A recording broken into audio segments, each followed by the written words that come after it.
These couldn't be true, could they?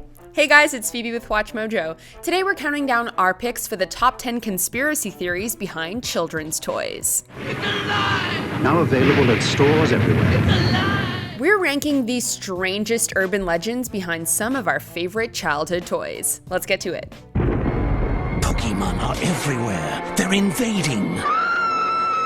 Each with powers more awesome than the next. Pokémon are burning with flame power.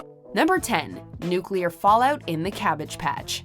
Cabbage Patch Kids were all the rage during the 1980s, a toy line that was an absolute must-have for parents seeking to make their kids' Christmas special. Cabbage Patch Kids! Come with birth certificate, adoption papers, and bio card, each sold separately. So what could possibly be sinister about these cute, cuddly, and adoptable boys and girls? Well, the enduring rumor was that the dolls' exaggerated facial designs were intended to mimic the effects of fallout after a nuclear war. Given that this topic was a persistent one for families throughout the decade, it sort of makes sense, but in reality, the Cabbage Patch creator Xavier Roberts had no such intention when he created the dolls in the late 70s. The doll's alive. You almost got the three of us. Number 9. Spider eggs inside Beanie Babies. It always pays to check and double-check any questionable source on the internet. Case in point, this 2014 article from Clickhole that was intended as satire, yet still was seen as fact by people around the world. The article claimed that Beanie Babies were actually filled with eggs from the brown recluse spider, eggs that were due to hatch 20 years after the toys first found fame in the 1990s.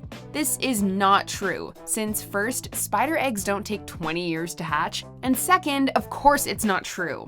If you love Beanie Babies, however, get ready for the cute pellet-filled toys to make another appearance on our list a bit later. Number 8. Minions with dirty mouths. It's not out of the ordinary for talking toys to sound a bit, well, off once their batteries start to wind down. In the case of our next entry, however, it's more of a he said, Minion said sort of deal. Seriously? I have a McDonald's toy. Tiny replica Minion dolls from the Despicable Me franchise were being given away as a promotional toy with McDonald's line of Happy Meals. These toys even chattered in that adorable language known as Minionese. One parent wasn't exactly thrilled with the toys, however, claiming one dropped the Queen Mother of Dirty Words in front of his child. I still don't hear it. To be fair, not everyone hears the same thing, with many claiming that they also hear the swear word, while others just chalk it up to incomprehensible gibberish. Hey, don't say anything you're going to regret. Oh, no le vamos. Erequita. Number 7. Polybius. Today, video games are big business and a staple within households around the world. There was a time in the 1970s and 80s, however, where the industry still possessed something of a seedy reputation, especially when it came to arcades. They were often seen as places that could serve as a front for illegal activities, so it makes sense that this was where the legend of Polybius was first introduced. It was around the year 2000 when the story of a black arcade cabinet started making the rounds, one that was used by the 1980s government to spy on and collect data from kids in dingy arcades.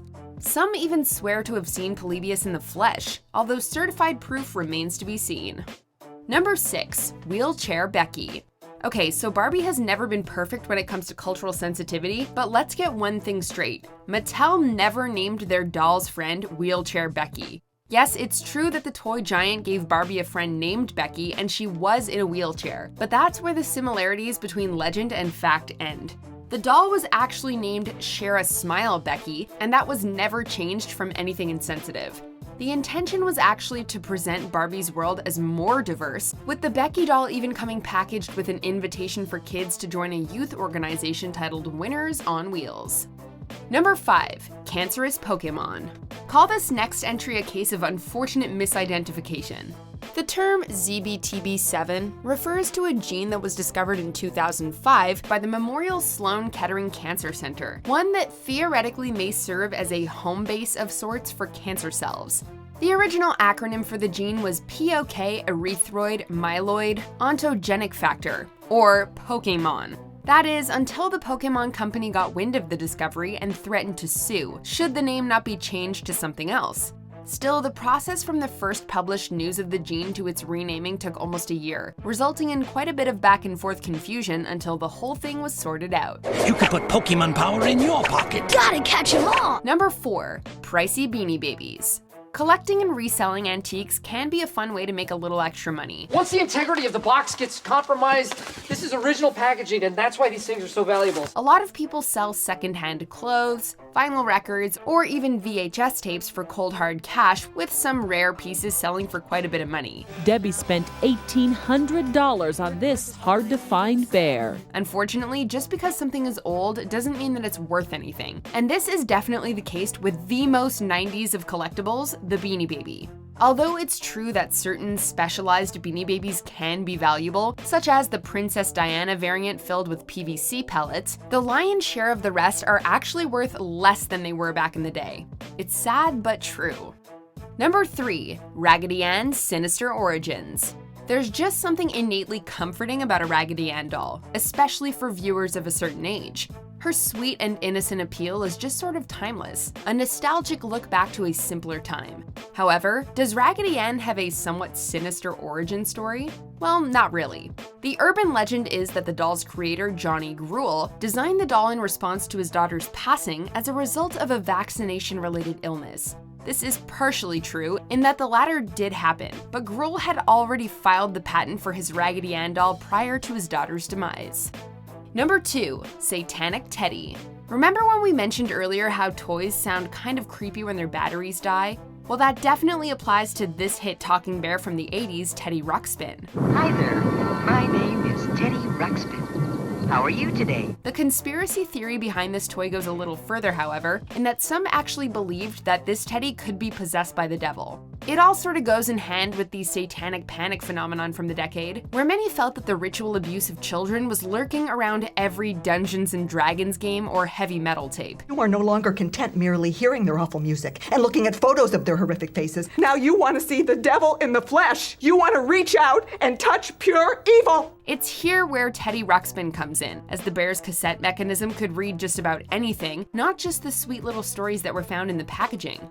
Wait, did that one just blink? Before we continue, be sure to subscribe to our channel and ring the bell to get notified about our latest videos. You have the option to be notified for occasional videos or all of them. If you're on your phone, make sure you go into your settings and switch on notifications. Number 1. Spy Furbies. If Teddy Ruxpin was possessed by Satan, then these toys have something even more sinister lurking behind their eyes. More Furbies, more fun! Sleep. A quiet slumber party. Me. Sleep. More Furbies, more fun! For years, stories have swirled surrounding the spying and security potential for toys such as Elf on the Shelf, Hello Barbie, and most infamously, the Furby. The National Security Agency once even labeled these cute, harmless toys as a potential security risk, based upon their ability to adapt and learn the English language over time. He's a toy killing machine! Oh, that shy little imp. I have a flower for ooh. Aww. This combined with Hello Barbie's potentially unsafe Wi-Fi connection and the Elf on the Shelf's NSA snitch reputation means that we may just never look at our toys the same way again. I'm very mad at ooh. Okay, I got the chills reading this script. What did you guys think? Let us know in the comments or tweet me at Phoebe_WM. And check out this video.